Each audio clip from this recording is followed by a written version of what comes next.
જય માતાજી, જય શ્રી કૃષ્ણ બધા મિત્રોને। તો આજે પાછા પહોંચી ગયા છે વાડીએ। બતાવું અમારી વાડીનો નજારો કઈ રીતનો છે, નજારો થાય। અમારા રસ્તાનું પાણીનો પ્રવાહ આવે ખેતરોમાંથી। તો અત્યારે જો આ રીતનો નજારો છે અહીંયાથી, કારણ કે પાણીની અંદર જતા તો થોડોક ડર લાગે, એટલે ફરી પાછા આપણે રિટર્ન થઈએ અને આગળના ભાગથી નીકળી જવા છે, ત્યાંથી ફરી પાછા વાડીએ જઈએ।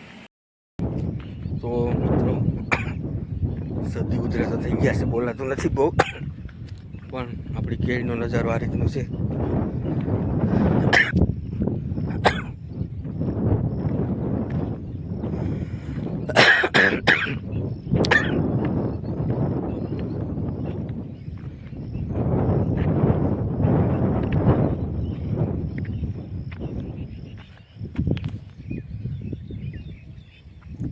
અવડી અવડી કેર થઈ છે।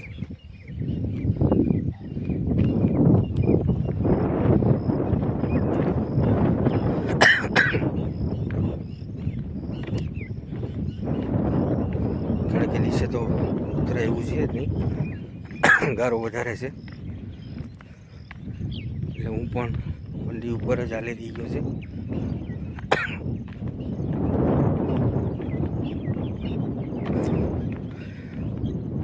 કેળ સરસ મજાની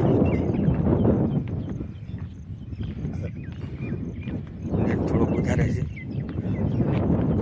જો કે બધા કહેતા હોય કે કેળની અંદર રાખવાનો હોય કે જેથી કરીને તેને પવન ન લાગે અને દાજ ન લાગે।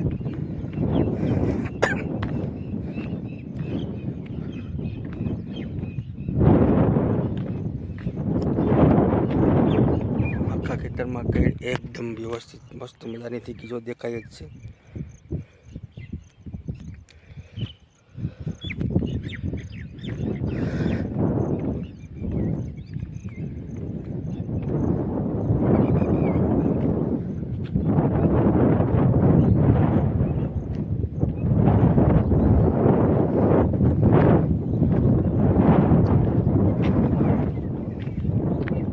અમે થોડું નીકળ્યા એટલે મને થોડોક ઓછો છે।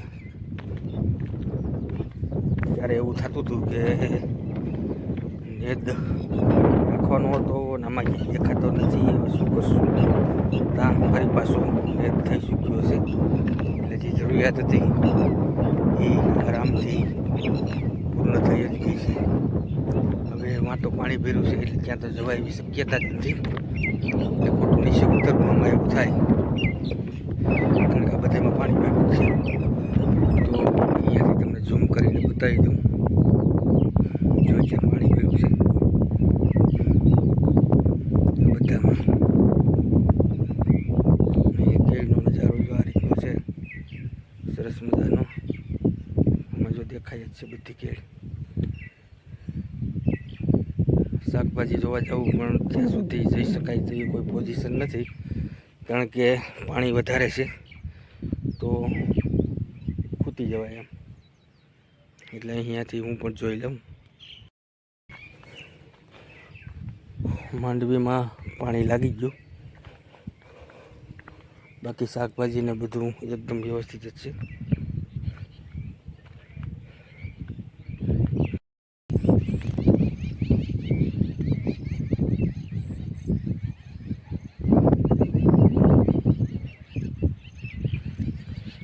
સરસ મજાનું વાતાવરણ લીલું નાગર જેવું થઈ ગયું છે, અને આપણો બગીચો પણ એકદમ મસ્ત મજાનો હવે થઈ જશે, કારણ કે હવે વરાપની જરૂરિયાત છે। જો વરસાદ થોડોક સમય રહી જાય તો બધું મોસમમાં કંઈ વાંધો નથી, સારામાં સારું છે। હવે પાણી ભરાતું નથી, પણ વરસાદ જ એટલો છે એટલે ખુદ છે અત્યારે તો, કારણ કે વરસાદ એક ધારો કન્ટિન્યુ ચાલુ જ હતો, બંધ જ નથી થયો। તો આ ત્રણનો નજારો જો મિત્રો આ રીતનો છે। ફરી પાછી તમને બધી કેળ બતાવી દઉં, કેળ સરસ થઈ જ ગઈ છે।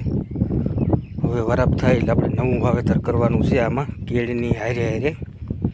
તો શું વાવેતર કરવાનું છે તે પણ તમને કહી દઉં કે શેરડી વાવવાની છે, કે જેથી કરીને કેળીને ઓથ રહે, તો એમનો ઓર્ડર પણ આપણે આપી જ દીધો છે।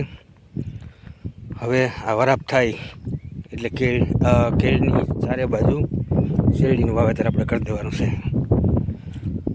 તો મિત્રો અત્યારે જો આ રીતનો બધો નજારો છે માંડવીની, પણ તમને એક ઝલક બતાવી દઉં કઈ રીતની માંડવી છે.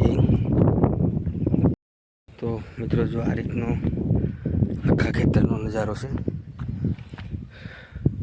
દૂરથી પણ કેળી દેખાય જ છે.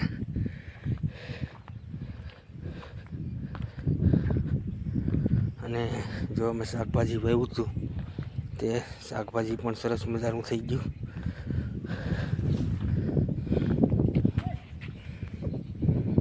ભીંડા છે, આગળ ગુવાર છે, એની આગળ રીંગણી મરચી છે.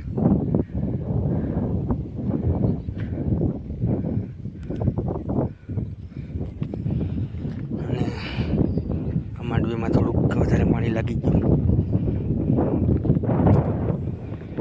એટલે માંડવી આ રીતની છે બધી.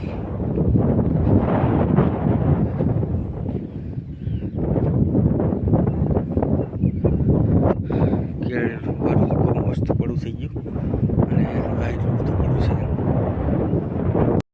મોજ સોનિંગભાઈ તમારી માંડવી જોવા આવ્યા?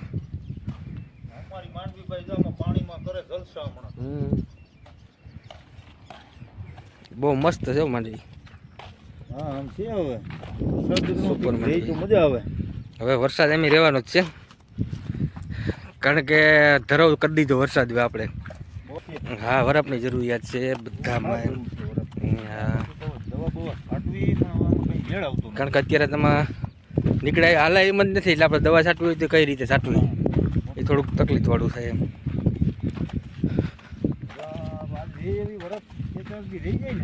હા, હવે ભાઈ 22 નંબર. કેટલા દિવસની છે? પરફેક્ટ ટાઈમ આનો તો 120 દિવસ ઉભ્યો. 120 દિવસો બાકી જાય. તો અત્યારે આ ઊભી 30 દિવસની છે. હા, અત્યારે 55 દિવસ. અહીંથી આમાં બેરલ પડ્યું ને. હા હા.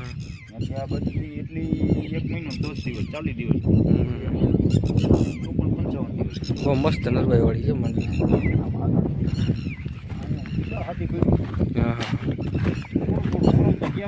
હા, કારણ કે ઉનાળામાં તો પછી પાણીનું થોડુંક ઓલું હોય એટલે થોડું થોડું હોવાતું જાય, વયા જાય. આ બેરલો વરસાદના ભરાઈ ગયા કે ભર્યા?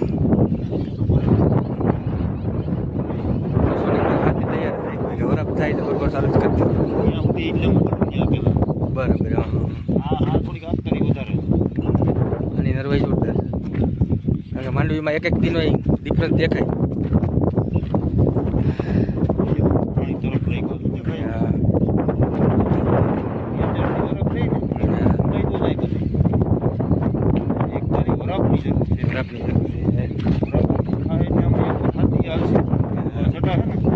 અમારે એમાં પાણી લાગી ગયું લાગે, પીળી થઈ ગઈ.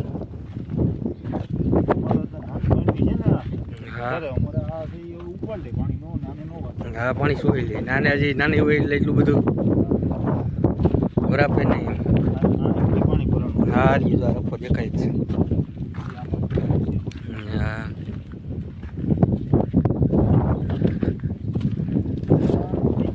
વરસાદ વધી ગયો. હજુ અમારા આંબામાં પાણી લાગી ગયું. ઓલા આંબાને, હા, આ આંબાને પાણી લાગી ગયું લાગે. પેલું વાવેતર એમ બધી એમાં જો ડિફરન્સ દેખાય ને હાર વર્તાઈ જાય સીધી. શેઠ હવે સુપર માંડવી છે.